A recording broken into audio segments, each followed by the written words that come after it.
Hello, everyone. Welcome back to my channel. Today, we're going to discuss a critical topic affecting Sri Lankan graduates, their unemployability. We need to have an important conversation about the unemployability of Sri Lankan graduates. According to source logic, graduates cannot rectify the educational syllabus and learn by themselves. The responsibility for amending the syllabus lies with the Sri Lankan government.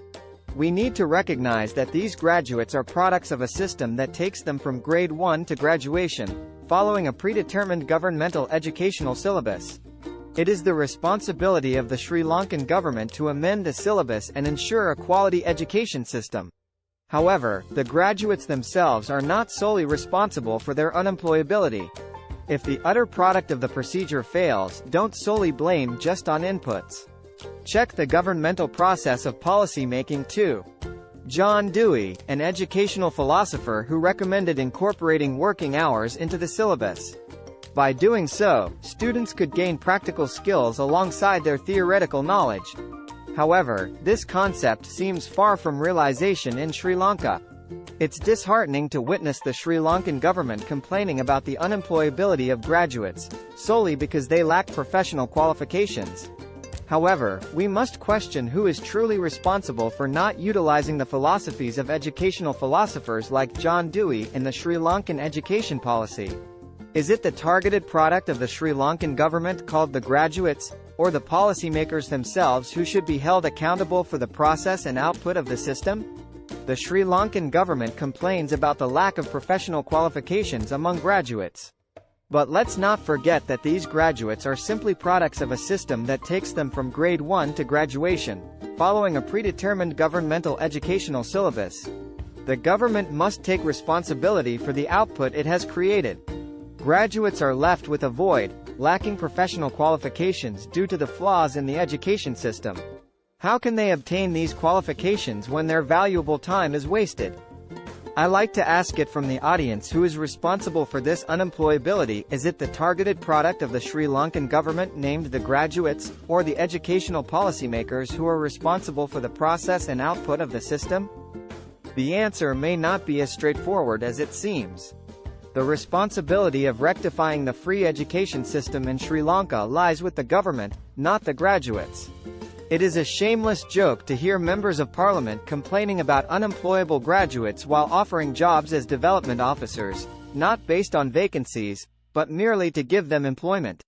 It is not suited for graduates to having disgraced as unemployable, considering only on the side of their negligence because they treat for the product they made with their effective decisions of the parliament if the right decision and right time won't make any failures.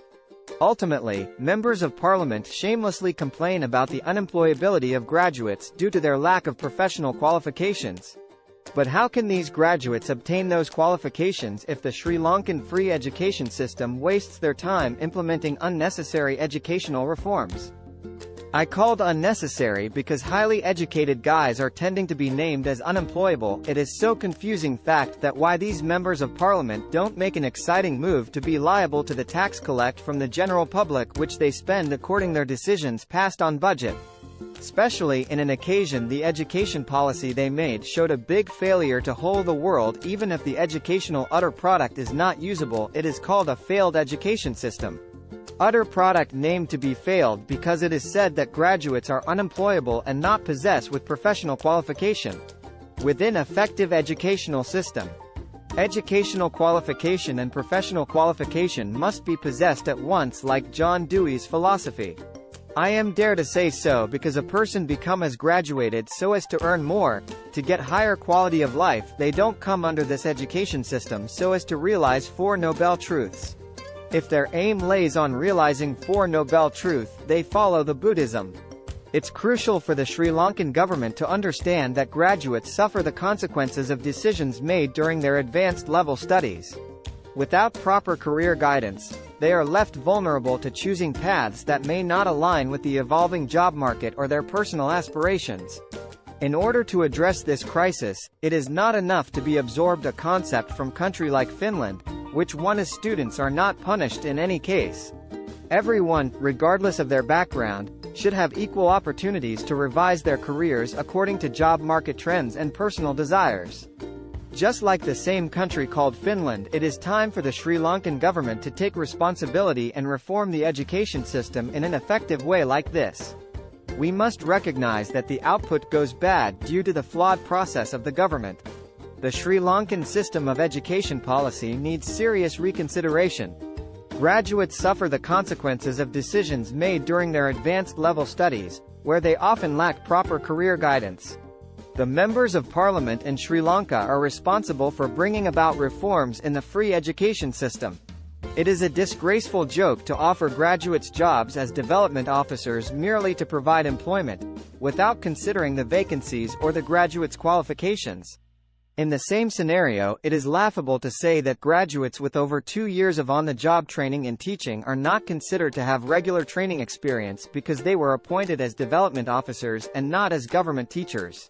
Experience comes from the work we do, not just the job titles we hold. Thank you for joining me today. Let's raise awareness about this issue and demand the necessary changes from our government. Let's stand together and raise our voices to demand the necessary reforms from our government. It's time to hold the Sri Lankan government responsible for the state of our education system. Like this video, share it with others, and let's create a united voice for change. Together, we can make a difference.